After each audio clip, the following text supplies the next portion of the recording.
హ్మ్. ఏంది మార్వాడీస్ పైన మీరు ఏదో యుద్ధం ప్రకటించినట్టు పాపం పని చేసుకొని బతకనీకి వచ్చినోళ్ళ మీద ఏందన్నా మీరు? యుద్ధం అంటే మేమేం వాళ్ళని కొడతలేదు, తిడతలేదు. హ్మ్. వాళ్ళనేం అంటే సంపమని గత కొంతకాలం నుంచి మార్వాడీస్ పైన పడ్డారు గదా! వ్యక్తుల పైన కాదు మా పోరాటం. హ్మ్. వ్యవస్థ పైన. హ్మ్.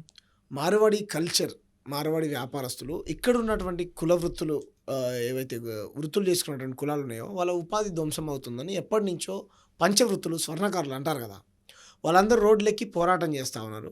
గ్రామీణ ప్రాంతాలలో గూడా చొరబడి ఇక్కడున్నటువంటి ఆహ్, వ్యాపారస్తులు, తెలంగాణ వ్యాపారస్తులు గూడా తీవ్ర స్థాయిలో ఏమంటారు వాళ్ళ దగ్గర నుంచి చాలా స్పందనొస్తా ఉన్నది.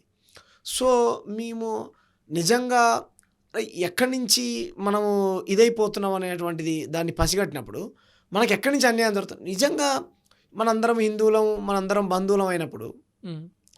మరి మన బంధువు ఈయన మనకెట్లా బంధువయితాడు ఏందని ఆలోచించినప్పుడు నాకు బాగా అర్థమైంది ఏందనంటే, పక్కనున్నటువంటి ఆంధ్ర వాళ్ళు మన నీళ్లు దోసుకుపోతుర్రు, మన నిధులు దోసుకుపోతుర్రు, మన నియామకాలు దోసుకుపోతుర్రు అని పోరాటం చేసినాం. వాడు తెలుగే మాట్లాడుతున్నారు, మనం తెలుగే మాట్లాడతాం. అవును. కొద్దిగా యాస, భాష ఏమన్నా తేడా ఉంటే ఉండొచ్చు.